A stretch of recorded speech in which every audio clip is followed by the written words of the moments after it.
94%, maybe 96%. Your advisor ran the numbers, showed you a green check mark, and told you that you're all set. You probably felt relief when you saw it. Maybe you even had him print out the page. The number is the thing that is supposed to let you stop worrying, stop running spreadsheets at midnight, stop wondering if you saved enough. It's supposed to be the answer. Here's the problem. That number means almost nothing once you cross $2 million. I'm talking to a specific household right now. You're likely married, somewhere between $2 and $5 million saved, most of it sitting in a 401k or a traditional IRA, and you're between the ages of 55 and 70. You did the right thing for 30 years. You maxed out your 401ks. You didn't panic sell in 2008 or during COVID. You paid off your house.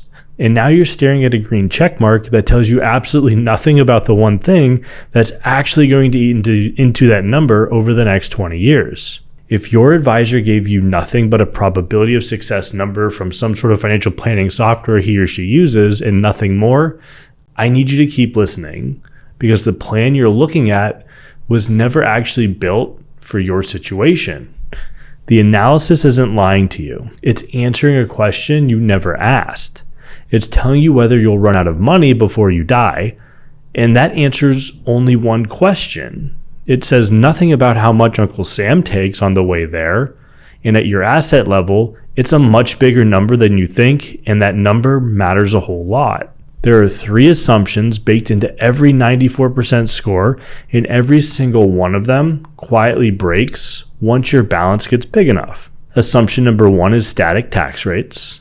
Assumption number 2 is there's no tax side sequencing risk of how you're taking this money out. And assumption number 3 is a triple hit most planning software doesn't even attempt to model, and that most advisors don't even realize is happening. And the number on your screen says success, while your actual after-tax outcome says something completely different. And here's the thing, it changes year by year. The software won't tell you this. Here's what that number actually means, because most people have never had it explained straight. A Monte Carlo simulation takes your portfolio and runs it through like 1,000 different randomly generated scenarios of market returns. There's some good years in there, there's some bad years, there's some really bad years, and there's every combination in between, using the average return and the volatility of your specific asset mix and its average rate of return to help generate the outcome of each sequence. It pulls in a life expectancy expectation as well, and usually it's based on actuarial tables. So it's not just guessing at markets or guessing based off of your age, it's guessing how long you'll need the money to actually last. And then it checks one thing. Did the money hit zero or have at least one whopping dollar left the day you died? When you run this through the 1,000 different scenarios, how many times you survived is your percentage. So if you survived 940 out of 1,000 simulations, that's your 94% probability. If you made it 700 out of 1,000, you would have a 70% probability of success. But some of those thousands runs had a brutal first 5 years and recovered. Some of them might have had a great first 5 years and then a lost decade in the middle. The simulation, though, doesn't necessarily care which path you actually get. It just takes the average across all of them and hands you out a number. And that's the whole test, pass or fail on dollars, and nothing about taxes touches that score. So again, $1 means you're successful. -$1, well, sorry, you failed the test. Success means you left money in the account at death, and failure means that you ran out first. The simulation never asks what tax bracket you sat in those years, whether IRMAA hit your Medicare premium, or how much of your Social Security got taxed. It does not show whether your portfolio risk is too high or too low and contributes to those down scenarios where you run out of money. It doesn't know those words exist. Here's why this matters. The retiree with $1 million has less bracket exposure to begin with. They have a smaller portfolio, smaller RMDs down the road, and lower IRMAA risk. The number is literally the only thing that matters because there's not as big of a sequencing opportunity for them. But for those of you with $3 to $5 million sitting mostly in pre-tax accounts, you have a structural tax problem that the software was never built to flag. Same green check mark, but completely different exposure underneath it. I saw this play out recently with a couple who came in a few years ago. She taught kindergarten for 40 years and he owned his own plumbing business. They were careful savers their whole life, nothing flashy. She had a small pension, like half of what she had made of her last year working as a teacher, and he saved for years in his company's simple IRA through the business. They ran their plan. They saw something like 95% probability of success from their previous advisor, and they felt great about it. It's like they almost put it on a diploma on their fridge, lending to the teacher that she was, and they retired right on schedule at age 65. For the first few years, everything looked exactly like the projection. But once their RMD started about 5 to 10 years later, their Medicare premiums had doubled from IRMAA surcharges, and their total tax bill that year was bigger than they had paid during their last full year working, back when they were both drawing full salaries. They came to my office and were relatively confused because nothing on their plan summary had ever hinted that this was coming. The software never said a word about any of it. Their advisor told them they would be okay and not run out of money. He didn't tell them, though, that their discretionary spending, or what they actually had to spend after what was left over from paying, their rent or their mortgage and all of their other bills, was going to be cut in half because of the increase in Medicare premium and taxes that this RMD tax bomb was going to drop on them. Just that they had a 90% something probability chance of not running out of money. And that was the problem for this couple. And most financial planners stop at what you need to spend versus what your portfolio can sustain. But they fail to account for the rising costs outside of the basic inflation adjustments. And these costs, which are typically increased taxes and Medicare premiums, at best eat into what you can spend from your discretionary pile, but at worst, derail your retirement completely. Here's assumption number one, and it's the one every single planning tool makes by default. It assumes that tax rates are static. And here's what most planning software actually does. It takes your numbers today and assumes those same exact tax brackets for the next 25 or 30 years, and that they're going to be in place when you're 85 or 90 years old. Either it applies a flat effective rate across your entire retirement, or it holds today's brackets constant for the next 20 or 30 years and calls the job done. Now, this is likely adjusted for inflation, but that's it. Nothing about the widow's penalty, nothing about how legislation could change this moving forward. But we know that's not how tax law works. And you already know this well. The Tax Cut and Jobs Act brackets were set to sunset last year, but then they were extended through the One Big Beautiful Bill on July 4th of last year. And tax bracket creep happens as your RMD grows larger each year, regardless of whether Congress changes anything. Nobody's effective tax rate stays flat for 3 decades and doesn't change.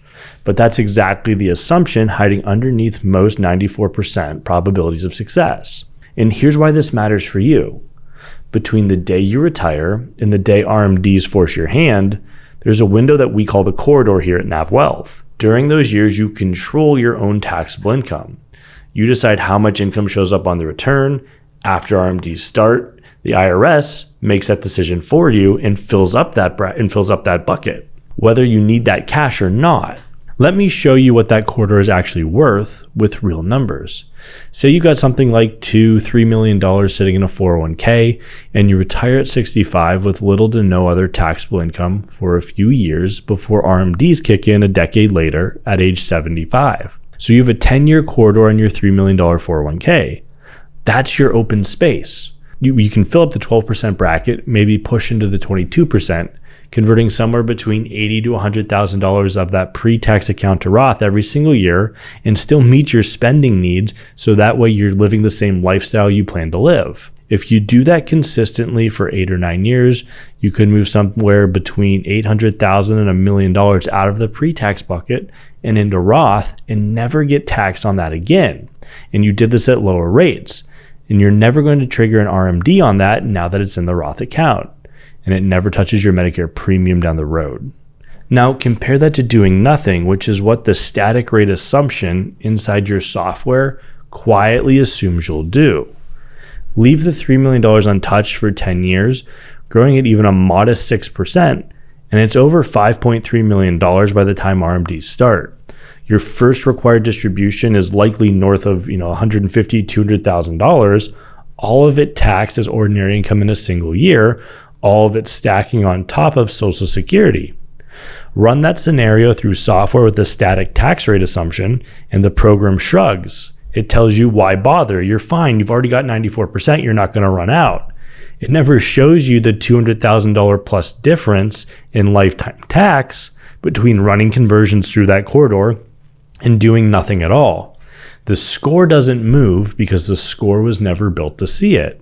It just says whether you could sustain some arbitrary withdrawal at some arbitrary portfolio value and whether you're going to run out of money before you die. Think about bracket headroom like a glass filling with water. Every dollar of taxable income you generate pours into that glass. The first bit of that glass is 12%, the next bit of that glass is 22%, then ultimately 24%, 32%, so on and so forth till you max out at the 37% level. Once the glass overflows past the line, every additional dollar gets taxed at the next rate within that glass. Not the whole glass, just the overflow amount. So if your overflow stops in the 22% bracket, you'll never pay more than 22% on taxes as the highest marginal rate. It's not the whole amount, it's just that portion within the band. Most planning software never tells you how much room you have left in that glass before your year runs out. It just reports pass or fail on the portfolio and moves on. So if in year 32 of your retirement, you have more than $1 left, you're still good. If you run out, well, you'd be ding there. And then that scenario would have you having a failing grade at that point in time. And that gets baked into your 94% score, which still looks solid, but you need to understand what's happening underneath it. The number isn't wrong because you did something wrong. It's incomplete because the software assumed a world where tax rates don't change and brackets never creep, and that world doesn't exist. You're planning your retirement inside a simulation, still living in the tax code from the day you opened the account. Now this moves us on to assumption number 2, a tax side sequence of returns risk. Now everyone talks about the investment side, but almost nobody talks about it on the tax side. And frankly, it's more dangerous than the former. There's a quick refresher I want to go over on the investment version just to set up the contrast here. Bad market returns early in retirement do more damage than the same bad returns later on, because when you pull out that money, you're compounding the effect and you're shrinking your base faster. A 20% drop in year 2 costs you a lot more than the same 20% drop in year 18. Most retirees have heard this warning at least once.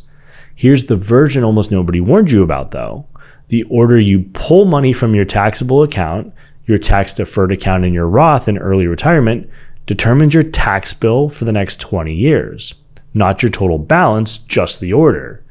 And the Monte Carlo doesn't touch this at all. It looks at a portfolio value going in and out, never tracks which bucket it's coming from, just whether you can sustain the total dollar amount. So it has zero mechanism for flagging a tax sequence problem building underneath a passing score. The conventional rule says you pull from your taxable brokerage account first because you want to leave everything inside your tax deferred and Roth accounts compounding as long as possible and save the Roth for last.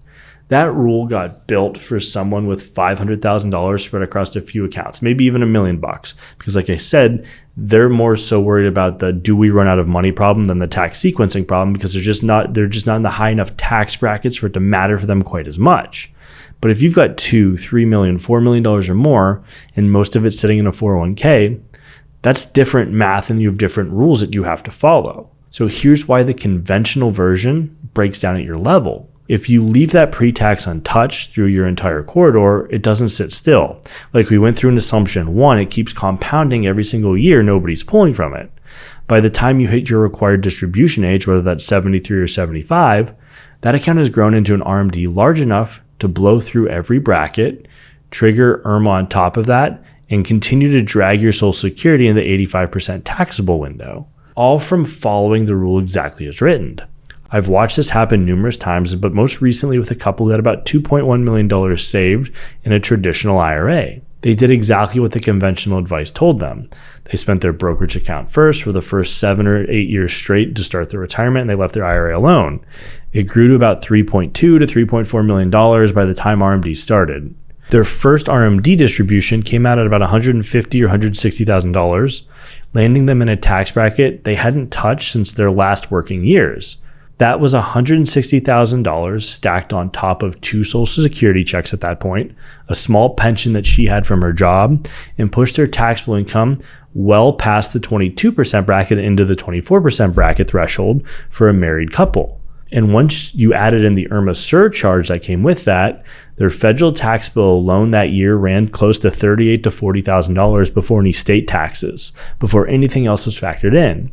If they'd spent down that IRA gradually starting the day they retired instead of leaving it to compound untouched, most of those withdrawals would have landed in the 12 to 22% bracket instead, because we're spreading it out over a longer period of time at more preferential tax rates because we had a plan.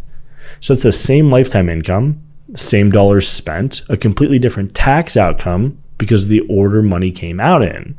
And that's where they saved 6 figures. Their advisor wasn't wrong to tell them to preserve the tax deferred account. He was applying a rule that worked fine for clients who had $500,000 to $1 million to a household that had grown 3 to 4 times past that.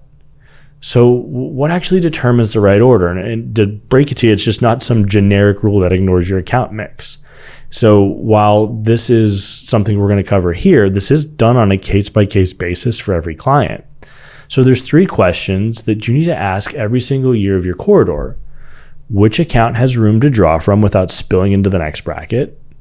Which account is compounding the fastest and doing the most damage by sitting untouched?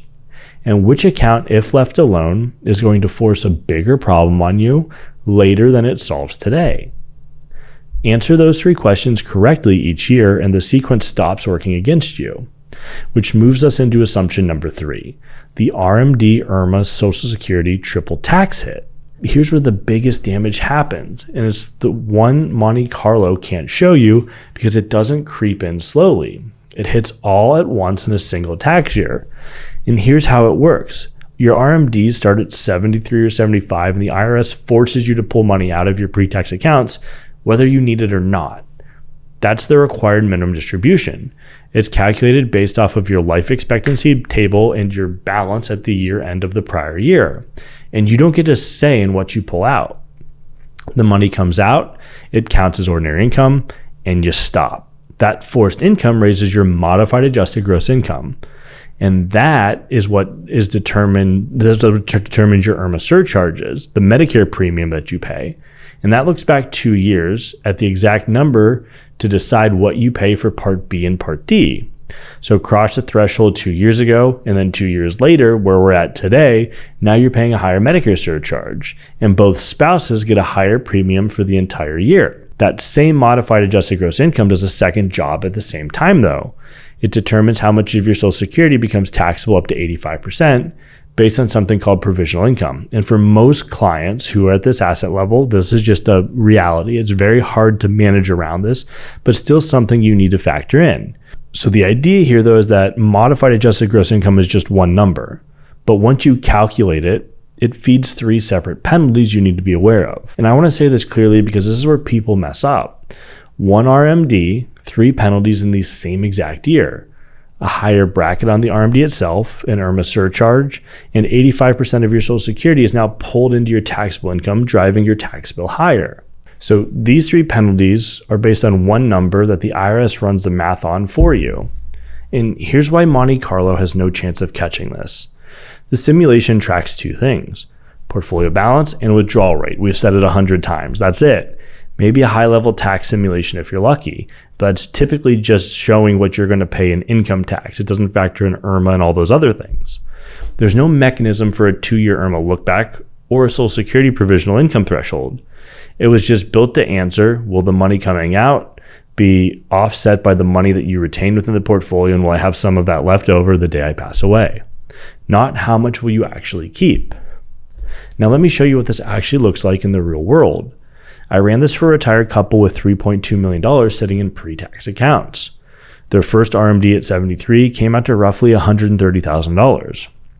Combined with their 2 Social Security checks and investment income from dividends and interest, that pushed their modified adjusted gross income past $218,000 for the year, which crossed the first IRMAA tier for a married couple. That single number pushed them past the IRMAA threshold, added close to $1,200 per person per year in Medicare surcharges, meaning they had to pay over $2,300 combined between the two of them for the same exact medical coverage they were going to get had they been a little bit more cognizant of their numbers. A few more years of RMD growth, and they'd have crossed into the second IRMAA tier, which would have added another $1,800 or so combined on top of what they're already paying. Their Monte Carlo score, though, through all of this, didn't drop below 90% because it still just answered the question, can this portfolio sustain this withdrawal rate? Meanwhile, though, their actual tax bill in year one of RMDs came in higher than their tax bill in their last year of full-time work. The 94% never moved. The bank account was fine. The portfolio held up exactly as expected, like the simulation said it would. But the check to the IRS got a lot bigger, and the check to Medicare got bigger right alongside of it. And what they got to spend on the things they wanted, on the trips they wanted to take, their bucket list items, the presents that they wanted to give their grandkids, and giving to charities that they cared about, that became smaller. Nothing on the plan's summary ever showed it coming. That's the triple hit in action. So what should you do about it? Here's what I want you to take away from this. The 94% probability of success is a starting point. If you or your advisor is stopping there, you're likely leaving a lot of dollars on the table, often to the tune of multiple six figures or more over your retirement. There are 3 questions that actually matter, and I want you to ask your advisor all 3 of them right now. First, what does your bracket headroom look like year by year during the corridor before your required distributions start? That's the gap between your income and the next tax bracket ceiling. And it's the room you have to do Roth conversions or withdrawals without jumping into higher tax brackets.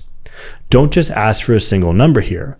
Ask for a year-by-year table starting the day you retire, running through age 73 or 75, depending on when your RMDs start. Your headroom in year 1 of retirement looks nothing like your headroom 8 years in because your RMD is going to continue to grow every single year you don't do anything. This doesn't just show you the room you have, but when you can expect taxes to jump if you do nothing. Second, which account should actually be spent first, second, and third based on specific mix of pre-tax Roth and taxable money. So this is where the generic rule comes back, and we don't want to use this generic rule built for somebody with $1 million. Your mix is different, and the wrong order costs you. Ask your advisor to run 2 versions side by side, one following the conventional taxable account first rule, and one that draws from the pre-tax account deliberately during your corridor years. Compare the lifetime tax bill between the two because you will pay a little bit more upfront, but we do want to see what this looks like over a 20 or 30 year retirement. And we don't just want to look at the ending balance because the ending balance can look almost identical while the tax bill underneath it is hundreds of thousands of dollars apart because you're strategically repositioning assets or you're spending assets from buckets that are going to cause a bigger tax burden down the line. So it's not uncommon for this to still show, each retiree, 10, 15 years from now having the same exact dollars. But what it doesn't show is the tax impact still living within those dollars. Because if you did nothing, you still have larger pre-tax balances.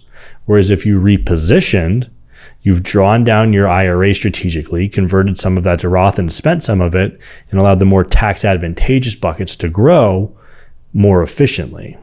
And as a bonus here for early retirees, this matters a whole lot more. And early retirees are anybody who I consider retiring before they take Medicare. Health insurance costs in this scenario can rise dramatically if you're not careful. So your sequencing before Medicare is different than it is once it starts. This also interacts with Roth conversions and capital gains realizations in your brokerage account. So you want to be very cognizant of ACA limits here, because this is the difference between paying $2,000 or $3,000 a year per person for healthcare coverage and $30,000 a year. Third, and finally, what does your combined RMD, IRMAA, and Social Security tax bill look like in the very first year RMDs begin? Run it once at today's brackets and once at the higher assumed rate. That difference is the cost of doing nothing, and it's the number that tells you if your plan is on track or if the triple hit is already baked in. If your advisor can't produce that specific number, a real dollar figure for you year one of RMDs, that's a sign the plan you're relying on was built to answer a different question than the one you've actually needed answered. Pull up your own plan this week and ask for the year-by-year tax projection sitting underneath that probability score. Not the check mark. We know you're likely to be fine, but the numbers behind it will tell you how much you actually get to keep and how much Uncle Sam is going to carve off the top. If you want that projection run for you, book a retirement tax review with my team. 30 minutes, we'll pull your specific numbers on the corridor, the withdrawal order, and the triple hit. You will walk away with a semblance of whether what you're doing is leading you to a tax bomb or a tax efficient retirement, whether you become a client or not. The link is in the description for this high level overview. We're happy to go through this with you to help you understand whether you're on your way to a tax efficient retirement. Thanks for watching, and we'll see you in the next video.